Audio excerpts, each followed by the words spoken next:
मागच्या भागात आपण नारायण सुर्वेंची 2 दिवस ही कविता पाहिली. आता आपण त्यानंतरची पुढची कविता माझी आई ही कविता पाहणार आहोत. अर्थात नारायण सुर्व्यांना त्यांची जन्मदात्री आई कोण हे माहीत नाही, पण जरी त्यांना त्यांची जन्मदात्री आई माहीत नसली तरी सुद्धा त्यांना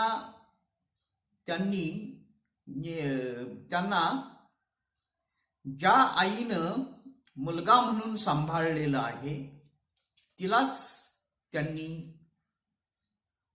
माझी आई असं म्हटलेलं आहे. आणि माझी आई म्हणजे थोडक्यात इथं प्रातिनिधिक कष्टकरी मुलांची आई या अर्थानं माझी आई या कवितेकडं आपल्याला बघायचंय. आधी ही कविता बघू आणि नंतर तिचा भावार्थ आपण लक्षात घेऊया. माझी आई. जेव्हा तारे विजू लागत उंच भोंगे वाजू लागत, जेव्हा तारे विजू लागत उंच भोंगे वाजू लागत, पोंग्याच्या दिशेने वळत रोज दिंड्या जात चालत, झपाझप उचलीत पाय मागे वळून बघीत जाय, ममतेने जाई सांगत नका बसू कुणाशी भांडत, वर 2 पैसे मिळत. दसऱ्याच्या आदल्या दिनी जाई पाचांसह घेऊनी, फिरू आम्ही आरास बघत साऱ्या खात्यातून हुंदडत, किती मज्जा म्हणून सांगू शब्द साठे, झालेत पंगू भिंगऱ्या पेपेटे, घेऊन फुग्यांचे पतंग झोपून जात असू पक्षी होऊन. एक दिवस काय झाले तिला गाडीतून आणले, होते तिचे उघडे डोळे तोंडातून रक्त भळभळे, जोडीवालीन तिची साळू जवळ घेत म्हणाली बाळू, मिठी मिठी पाहत होतो माझे क्षत्र शोधित होतो, आम्ही आई शोधित होतो. त्याच रात्री आम्ही पाचांनी एकमेकास बिलगुनी, आईची मायाच समजून घेतली चादर ओढून, आधीचे नव्हतेच काही आता आई देखील नाही, अश्रूंना घालीत अडसर जागत होतो रात्रभर, झालो पुरते कलंदर. माझी आई ही जी कविता आहे ही माझी आई ही कविता कामगार वस्तीतल्या कष्टकरी आईचं चित्रण करणारी कविता आहे. जिला आपला संसार चालवण्यासाठी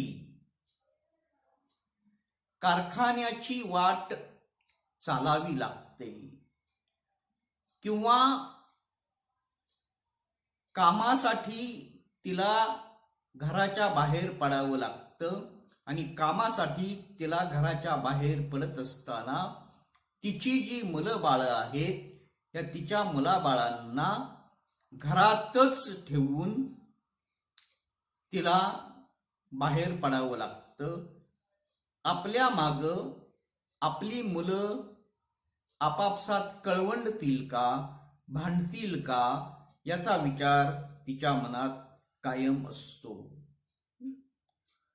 ह्या आईचं महत्व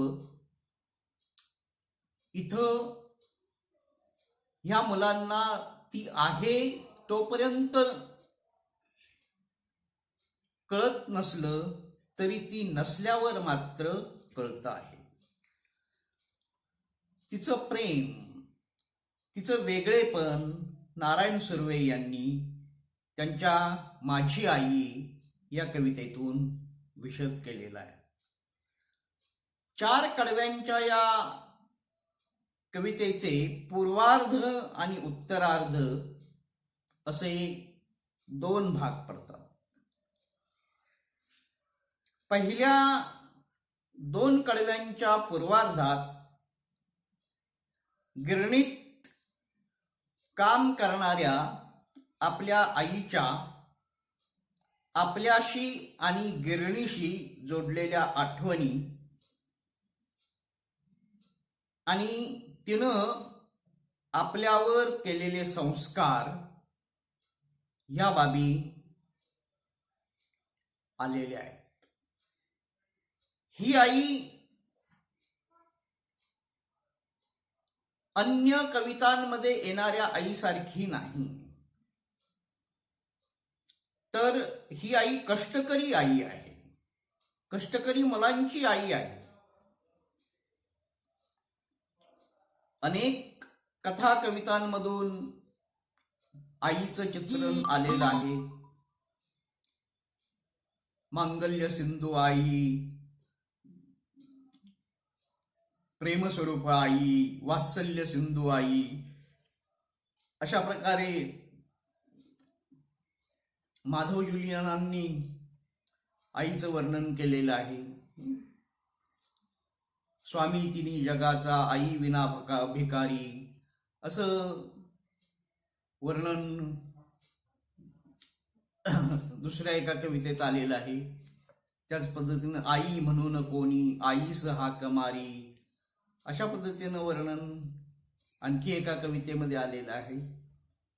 आईविषयक अनेक कविता आहेत, पण नारायण सुर्व्यांच्या कवितेतील ही जी आई आहे, ही नारायण सुर्व्यांच्या कवितेतील ही आई काहीशी वेगळ्या स्वरूपाची आहे. ती कष्टकरी आहे, पण कष्टकरी असली तरी सुद्धा ती आपल्या मुलांबाळांवर संस्कार करणारी आई आहे, मुलांवर प्रेम करणारी आई आहे. तिला आपल्या परिस्थितीची जाणीव आहे. परिस्थितीशी संघर्ष करताना पहाटे उठून कामावर जाणारी आणि दसऱ्याला खंडेनवमीच्या दिवशी 5ही लेकरांना गिरणीत घेऊन जाणारी ही आई आहे. त्या एका दिवसानंही मुलांच्या आयुष्यात आनंद निर्माण करू पाहणारी अशी आईची विविध रूप ही कवितेच्या पूर्वार्धात येतात. कवितेच्या सुरुवातीला कवी वर्णन करतो की जेव्हा तारे विजू लागत, उंच भोंगे वाजू लागत, पोंग्याच्या दिशेने वळत, रोज दिंड्या जात चालत, झपाझप उचलीत पाय, मागे वळून वागीत जाय, ममतेने जाई सांगत, नका बसू कुणाशी भांडत, वर 2 पैसे मिळत. ती काही कामाला जाणारी, पहाटे उठून कामाला जाणारी, कारखान्यात कामाला जाणारी आई आहे. ज्यावेळी पहाट होते, आकाशातले तारे विजू लागतात आणि गिरणीचे भोंगे वाजू लागतात, तेव्हा त्या गिरणीच्या भोंग्याकडं झपाझपा पावलं उचलत जी कामाची पाळी आहे, ही कामाची पाळी गाठण्यासाठी जाणारी ही आई आहे. ती मुलांना घरी ठेवून जाताना तिचा पाय खरं तर निघत नाही, पण जाण्याशिवाय गत्यंतर नाही, जाणं भागच आहे. म्हणून ते जाताना मुलांना जाता जाता सांगते की अरे मुलांनो, तुम्ही कोणाशी भांडू नका, आपापसात भांडू नका. आणि प्रत्येकाला खाऊसाठी 2-2 पैसे देऊन जाणारी ही आई आहे. शिवाय ती कधीतरी म्हणजे वर्षातून दसऱ्याच्या आदल्या दिवशी पाचीही भावंडांना घेऊन ती जिथं कामाला आहे त्या कामाच्या ठिकाणी त्यांना घेऊन जाते, हिंडवून फिरवून आणते, त्यांचे लाडकोड करते, भिंकऱ्या घेऊन देते, फुग्यांचे पतंग घेऊन जाते. अशी आपल्या परीनं आपल्या मुलांचे लाड करणारी ही त्यांची आई आहे. कवितेच्या उत्तरार्धात मात्र शोकांतिका आहे. ती म्हणजे कवितेच्या उत्तरार्धात 2 कडव्यात नेहमी कामावर जाणारी ही जी आई आहे, ही कामावर जाणारी आई त्याही दिवशी कामावर गेलेली आहे. पण कवितेच्या उत्तरार्धात कामावर गेलेल्या आईचा अचानक मृत्यू होतो. तोंडातून रक्त वाहिलेलं असल्याच्या अवस्थेत तिला गाडीत घालून घरी आणलं जातं आणि 5ही मुलांवर आभाळ कोसळल्याचा अनुभव इथं व्यक्त होतो.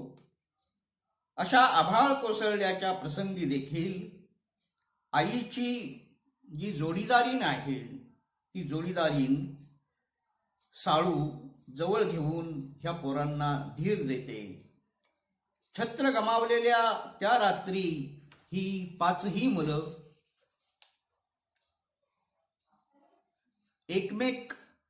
ही भावंड एकमेकांना बिलगून एकाच मातेच्या उदरातून बाहेर आल्यामुळं एकामेकांचा स्पर्श हा आईचा स्पर्श आहे असं समजतात आणि म्हणून परस्परांना ते आधार देत रात्र काढतात. आणि काळवंडून पिळवटून टाकणारा हा जो अनुभव आहे, हा अनुभव कवी व्याकुळतेनं व्यक्त करतो आणि शेवटी म्हणतो की आधीचे नव्हते काही, आता आई देखील नाही. हा उपरेपणाचा अनुभव ही कविता देते. आई या विषयात मराठीत खूप कविता लिहिल्या गेल्या आहेत. यात सर्वस्वी वेगळी, दाहक आणि उपरेपणाचा अनुभव देणारी नारायण सुर्व्यांची माझी आई ही कविता आहे. आता सांगण्याचं तात्पर्य असं की नारायण सुर्व्यांनी ह्या कवितेला जरी माझी आई असं शीर्षक दिलेलं असलं तरी सुद्धा नारायण सुर्व्यांच्या स्वतःच्या आईवर लिहिलेली ही कविता नाही. कारण नारायण सुर्वे यांचा जन्म आहे, हा नारायण सुर्व्यांचा जन्म मुळात बेवारशी असा जन्म झालेला आहे. त्यामुळं त्यांना आपले खरे वडील माहीत नाहीत, खरी आई माहीत नाही. गंगाराम सुर्वे हे जे गिरणी कामगार होते आणि त्यांची पत्नी काशीबाई यांनी या मुलाचा सांभाळ केला, म्हणून फक्त यांना सुर्वे हे आडनाव मिळालं आणि ह्यांनीच ह्या मुलाचं नाव नारायण ठेवलं आणि त्या गिरणी कामगाराचं नाव वडील म्हणून यांनी लावलं, नारायण गंगाराम सुर्वे असं या कवीचं नाव आहे. त्यामुळं नारायण सुर्व्यांच्या ह्या कवितेच्या बाबतीत ही कविता त्यांनी स्वतःच्या आईविषयी लिहिलेली आहे असं आपल्याला म्हणता येणार नाही. ही कविता आईविषयी जरूर आहे, पण कोणाच्या आईविषयी आहे तर दररोज उठून या झोपडपट्टीतून कामाधंद्यासाठी जाणारी ही जी आई आहे, ही कामाधंद्यासाठी जाणारी आई एक दिवस रोजच्या सारखी कामाला जाते आणि रोजच्या सारखी कामाला गेल्यानंतर एक दिवस कामाला म्हणून जाते आणि परत येतच नाही. परत आणलं जातं ते तिचं शव, आणि तिचं शव परत आल्यानंतर ह्या 5 भावंडांची जी काही वाताहत झालेली आहे, या वाताहतीचं चित्रण हे या कवितेत आलेलं आहे. आणि मग या मुलांची जी वाताहत झालेली आहे, या वाताहतीत आतापर्यंत आधारासाठी आई होती, पण आता ही पाचीच्या पाची मुलं निराधार झाल्यानंतर त्यांची अवस्था काय झालेली आहे याचं चित्रण हे या कवितेत आलेलं आपल्याला दिसतं. साहजिकच या कवितेत जे चित्रण आलेलं आहे त्या चित्रावरणावरून आता या मुलांना जे पोरकेपण अनुभवावं लागणार आहे, किंवा जे पोरकेपण आलेलं आहे त्या पोरकेपणाचं वर्णन शेवटी आईच्या मृत्यूनंतर तिची जी माया आहे, ही तिची माया समजून घेणाऱ्या लेकरांची एकमेकांवर पडलेली जी छाया, ह्या एकमेकांवर पडलेल्या छायेतून मायेचा अनुभव घेणारी ही लेकरं आहेत.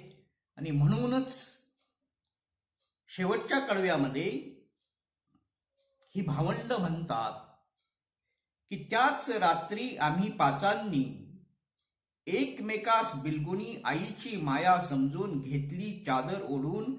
आधीचे नव्हतेच काही, आता आई देखील नाही. आजपर्यंत आम्ही आई असताना एकमेकात भांडलोही असू, पण आता आम्हाला एकमेकांनाच आई समजण्याशिवाय गत्यंतर नाही. थोडक्यात आईचा मृत्यू ही घटना कोणाच्याही दृष्टीनं दुःखदायकच आहे. आईची महनीयता अनेक कवी लेखकांच्या कलाकृतीचा विषय होऊन तिची महनीय गाणी गायली गेली आहेत. ती प्रेमस्वरूप आहे, ती वात्सल्य सिंधू आहे, ती मांगल्य सिंधू आहे, हे तर खरंच आहे. पण ती आई आहे हे या साऱ्यांहून अधिक खरं आहे. आता आई देखील नाही, हे या कवीचं फार मोठं वास्तव आहे. ती राब राब राबली, पोरांच्यासाठी राबली आणि राबून अखेरीस ती गेली. तेव्हा एकाच आईच्या उदरी जन्मलेली भावंड एकमेकांना बिलगून त्यांनाच आई समजून आईची माया चादर ओढून समजून घेतात. त्यातून कमालीच्या कारुण्याचं प्रत्यंतर आपल्याला येतं.